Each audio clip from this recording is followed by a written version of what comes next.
আজকে কিন্তু চলে গিয়েছিলাম আমাদের ৫১ পীঠের এক পীঠ বর্গভীমা মায়ের মন্দিরে। আর সেখানে কেন গিয়েছিলাম চলো সেটাই বলি। আজকে মামার বাড়ি থেকে দিয়েছিল ভোগ, আর সেই ভোগ খেতেই আমরা চলে গিয়েছিলাম মন্দিরে। মন্দিরটা কিন্তু বেশ সুন্দর করে সাজানো হয়েছিল, কারণ আজকে অনেকগুলো বিয়ে ছিল, তাই জন্যই হয়তো হবে ৪টে বিয়ে হয়েছিল মন্দিরে। আজকের মন্দিরে কিন্তু ভীষণ ভিড় ছিল, যেহেতু আজকে মঙ্গলবার আর শনিবার করেই কিন্তু বেশি ভিড় হয়, তো আজকের মঙ্গলবার ছিল তাই জন্য প্রচুর ভিড় ছিল।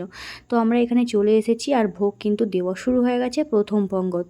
তো প্রথম পঙ্গতটা উঠে যাওয়ার পরেই কিন্তু আমরা বসবো। এখানে মামিরা মাসিরা সবাই এসেছে, মামারও আছে, আর ওদিকে সবাই দেখো খেতে বসে গেছে।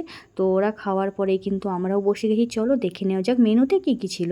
তো প্রথমেই কিন্তু লেবুটা দিয়ে দিয়েছিল প্লেট দিয়ে, তারপরে কিন্তু এখানে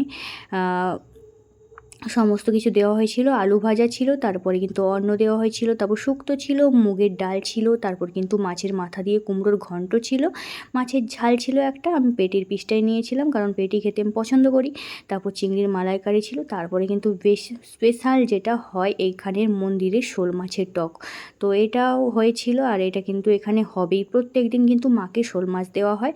তো তারপরে দই মিষ্টি চাটনি ছিল। আর এখানে দেখো আমরা খেয়ে ওঠার পরে কিন্তু আবারও একটা পঙ্গত বসে গেছে, আর এখানে কিন্তু আমাদের শ্বশুরমশাই মানে আমাদের বাবাও কিন্তু পরিবেশন করছে, আর বাবা কিন্তু লোক খাওয়াতে ভীষণ পছন্দ করে, তো সবাইকে পরিবেশন করে দিচ্ছিল আমরা খেয়ে উঠে পড়ার পরে। আর এটা একটা মামিও পরিবেশন করছিল, তো বাবা সবাইকেই পরিবেশন করছিল। আচ্ছা, ভিডিওটা কেমন লাগলো তোমরা জানিও, ভালো লাগলে একটা লাইক করে দিও, চ্যানেলে নতুন হলে সাবস্ক্রাইব করে নিও।